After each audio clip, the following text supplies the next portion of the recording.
Chapter 1. Tessa. 3 days ago. It was just another day at Problematic, a co-op Gabriel Nunez had started about 10 years ago. Tessa traipsed down the hallways of the two-story office, looking down out of the windows at the streets of New York. Most offices had gone the way of fossil fuel, but this one still held on for dear life. And you couldn't very well work from home in one of the 8x10 cells they called apartments these days. She passed through the rows and rows of cordoned-off cubicles, like little glass fishbowls, each containing a unique breed of We're Live streamer. They were mostly kids, college age, or like her, a bit older. But college wasn't a thing anymore. This was her school. This was where she learned her trade. Each of them had their own brand or concept. There was Marie, a mousy girl who mostly kept to herself. Hers was a show based on tidying up, organizing your life, productivity, and minimalism. Her cubicle reflected as such. Everything was in its place to an almost obsessive-compulsive degree. She smiled and waved at Tessa as she walked past, and Tessa returned the favor. There was Mickey Donovan, a professional social media troll who made his bones picking at the corpses of the old media establishment. Every day he did an op-ed tearing apart anything and everything the New York Times streamers put to print. Mickey was standing up in his cubicle, looking into the camera on the wall and waving his arms around in fake indignation. He was wearing a waistcoat and expensive shoes, and the long part of his high and tight haircut swung from side to side as he stalked through the cubicle, ranting and raving. Shelley and Meredith were twins who ran a show about serial killers and mass murderers, like ghost stories of a time long since past. They always reminded Tess of the kids from The Shining, spooky girls with dead eyes prone to staring in silent judgment of you. The two of them were talking and laughing into a shared microphone until they saw Tessa, at which point their smiles faded and they turned away from her. And then there was Tessa and her friend Lash. Tessa arrived at her cubicle and snapped on her vintage headphone cans. She adjusted the sliders of her audio interface and made sure the camera focused. She was waiting for Lash, who was late, as usual. Tessa met Lash late one night in some chic New York club. It wasn't Tessa's scene, and Lash seized on that. To Tessa, there was before Lash and after Lash, two distinct time periods. She liked to say that Lash plucked her out of the abyss and turned her into an actual person. It was a symbiotic relationship. Tessa had a name that gave her access, and Lash brought something out in her. Tessa shook back and forth on the exercise ball she used for a chair. She tapped her fingers as Lash tiptoed into the cubicle, apologizing silently for being late. Theirs was a slice of life stream called Two Broads, One Pod. They detailed their lives as up-and-coming New York socialites, painting the town red, dancing on bar tables, taking champagne to the face as if there were no tomorrow. Their followers lived vicariously through them, because most people didn't know what it was like to live anymore. Most people were barely scratching out a living. And what little coin they made, they readily gave away to streamers like Tessa, Lash, and Mickey. For the privilege of watching their live stream, the followers donated live coins hand over fist. And likewise, Gabriel Nunez farmed the streamers out like cattle, taking a percentage of whatever they made. That is, minus what We're Live already took, which was always going up. It was the circle of life. Tessa looked to Lash to see if she was ready, and Lash gave her the thumbs up. Tessa leaned into the microphone and whispered in a sultry, breathy tone. "This is Tessa Faraday, and you're listening to Two Broads, One Pod." She pressed a button on the soundboard and played a ridiculous air horn sound effect. "You have got to get rid of that thing," said Lash. "Please don't speak before I've introduced you," Tessa said. "Oh, you did not just say that." Lash wrinkled her freckled nose in admonition. "As I was saying before I was so rudely interrupted, this is my co-host, Lash Calabasas." Lash clapped for herself, and the sleeve of golden bangles on her arm jingled together like a set of sleigh bells. "First of all, I'd like to thank you all for listening, and please give a big round of applause to our patrons. Thank you, Raymond in Minnesota. Thank you, Rebecca from South Africa. Thank you, Lori from Shanghai. A big special thanks to Desmond in Plano, Texas. You'll all be receiving a complimentary Two Broads tote bag in the mail, so please look out for that. She cleared her throat and drew her finger around her tablet, flipping through her notes. Thank you, added Lash. Our sponsor today is Virtual Wife. She doesn't cook, she doesn't clean, and she doesn't complain when you come in her eye. It's Virtual Wife. You can get your own Virtual Wife subscription for only 0.0112358 live coins. So snap on your VR goggles and plug in. Sign up today. I think that might be my favorite sponsor ever, said Lash. I know you've tried it already. Don't lie to me, Lash. Of course I tried it. So what does your wife look like? Asked Tessa. Are you asking if I'm screwing a white bitch? I didn't say that. I didn't say anything. Don't put words in my mouth. Well, I am. Wow. Tessa spun around in the chair, wrapping herself up in the headphone cords. You heard it here first, folks. Lash Calabasas has crossed the picket line. Only virtually. Lash tried to help untangle Tessa from the wires, but only constricted her further. She couldn't contain her giggling. Stop it, I'll have to start over. Okay, so I suppose we started with me? What about you? Did you have any late-night snacks this week, Big Bird? I have nothing to report. Well then, I guess that's the episode, y'all. Pack it up, go home. Thank you all for coming. Okay, said Tessa. There was this one guy. Ooh, Lash squealed. She crossed her legs and placed her hands over her knees. Please tell me more. So, I was drunk. Did that even need to be said?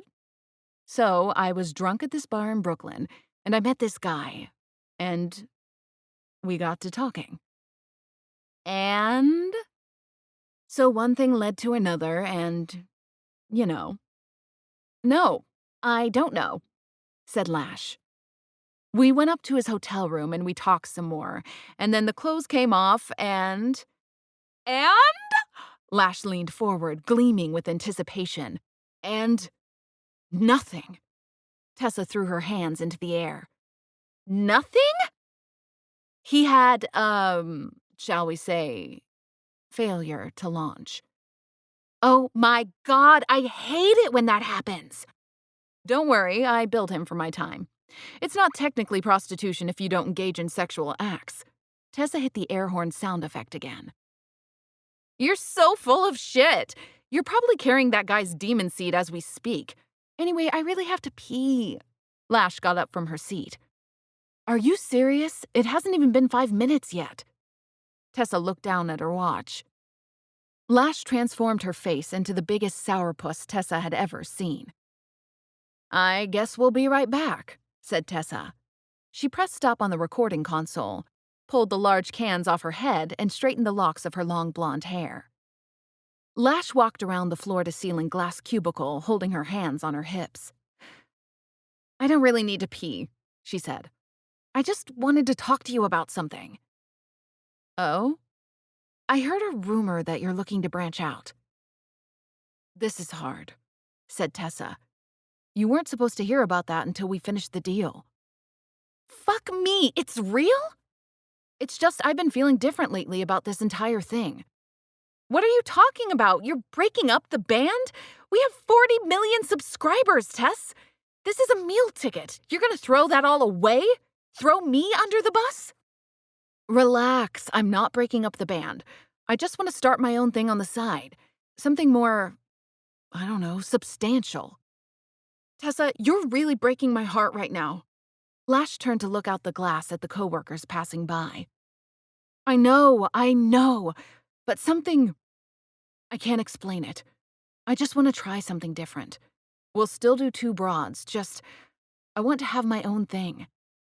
Maybe you can start one too. I can help you. This is untenable, said Lash. I'm going to pretend I didn't hear any of this. She slid the glass door open. Lash, Tessa protested, holding her hands out to her and opening and closing them. You know, Not everyone is an heiress to the We're Live family fortune.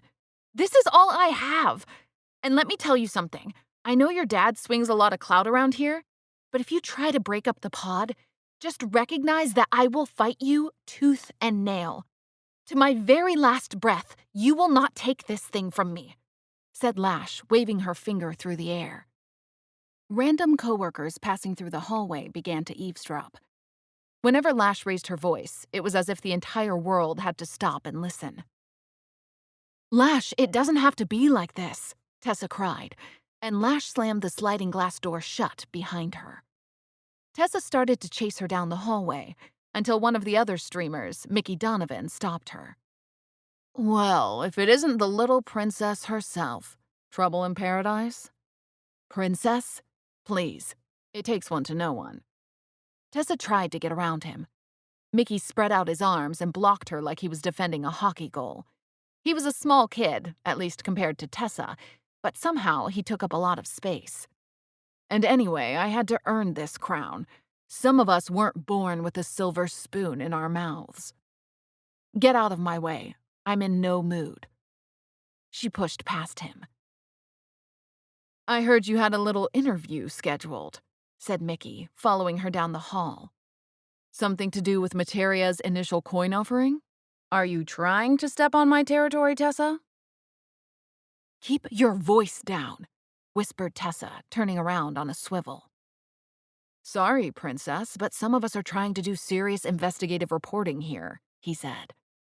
And if... What's your podcast called again? Two Broke Whores? Two Broads, One Pod, said Tessa. That's right. If Two Dumb Sluts has an actual story, that means I have a story, he said, pointing to himself. Fine, Tessa said. She pulled him into the bathroom and shut the door. Mickey sat on the sink and crossed his legs, pen and paper in hand. Put that down. Promise that you won't tell a soul. Make it worth my while and I'll consider. He tucked the pen and paper into his waistcoat and straightened his bow tie. Don't worry, there'll be some chum in the water for you, said Tessa. Ooh, I love chum. Mickey feigned zipping his lips, locking them and throwing away the key. Tessa checked under the bathroom stalls for shoes. All right, so I have this interview, she whispered. Skip that. With Ray Telos, she said. Mickey's mouth dropped open. The Ray Telos? CEO of Materia? The one and only, said Tessa. How many hooks did you have to swallow before he reeled you in, Miss Big Mouth Billy Bass? 0, said Tessa. Bullshit! But I do have a connection. He was friends with my dad. Oh, Mickey sighed. You know, you could leave the serious reporting to us lesser beings and just sell your socks on We're Live. A lot of people would pay top dollar for a sniff of this little piggy. Mickey hopped off the sink and grabbed at the toe of Tessa's chucks. She kicked his hand away. All right, so you've got your scoop. But I need you to sit on this for a few days. I don't want Ray to get his hackles up. Fine. Consider it sat on, Mickey said. Good, because if you ruin this for me, I swear to you they will never identify your body. Not in 5,100,000 years. Meow, finally the claws came out. Tess, I didn't know you had it in you. There was a rap on the bathroom door, and Gabriel Nunez peeked his head in. Tessa, can I get you in my office for a minute? He asked, and then Gabe disappeared as soon as he'd come. Make sure you take notes, teacher's pet, said Mickey. Tessa threw back her head and called, Bite me!